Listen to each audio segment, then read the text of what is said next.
is a question of whether there will be peace or war in Europe. One of the key concepts we have in international relations, though, is exactly this: the security dilemma. We recognize that the different sides have, often defensive concerns, and they end up in conflict because they interpret everything the opponent does as possibly being offensive.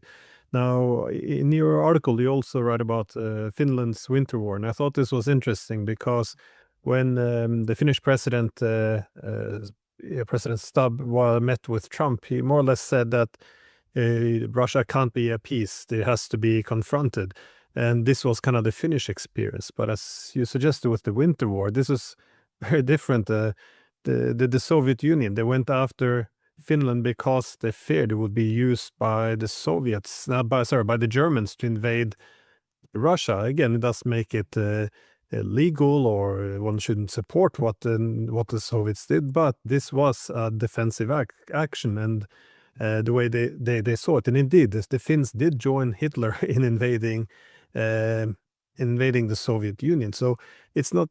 This is my great concern, that all the wrong historical lessons appear to have learned, because the real solution there was neutrality. And once they went with neutrality, they had an incredible peace with the Soviets, and then thereafter with the Russian Federation. But we now see this wrong lesson being applied to others. Now we're talking about China. We should make the same mistake with China, assume that they're peaceful. We have to more or less skip this part and treat them like we're treating Russia. This is just doubling down on wrong narratives and very dangerous policies.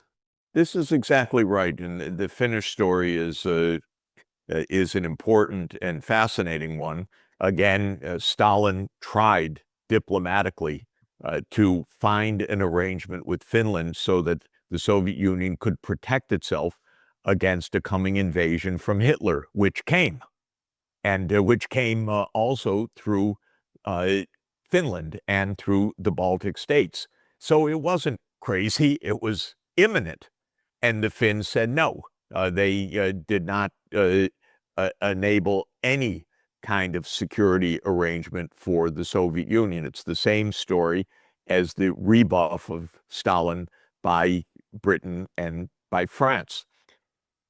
Of course, this is a painful period in Finnish history, but there's a reason for it.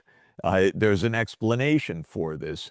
And then when the war ends, Finland becomes neutral.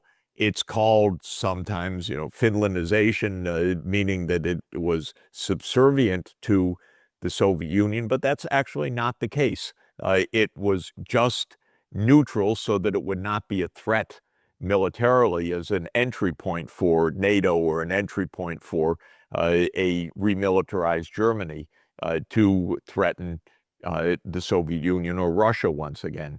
And Stubb is either a fool or profoundly, profoundly dishonest. I don't know him, and I don't know which it is.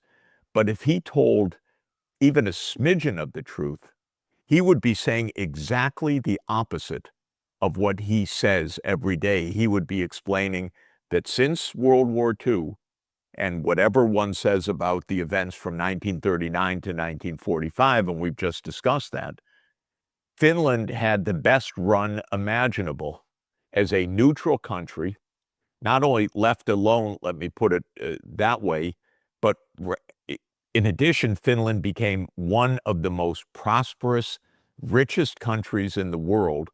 And I co-edit every year a report called the World Happiness Report, where we report on survey data on life satisfaction.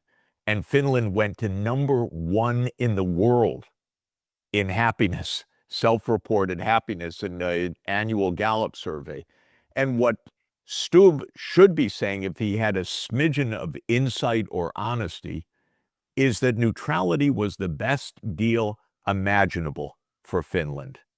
So I can't understand what this is about, actually. Again, I don't know whether he's a fool or a liar or simply a vassal. the U.S. military-industrial state, or some combination of those. But his history, let's just say his potted history, it's absolutely the opposite of what he claims right now. He should be taking his friend aside, Vladimir Zelensky, put his arm around his shoulder and say, you know, neutrality could be a great thing. Ukraine could reach #1 in world happiness.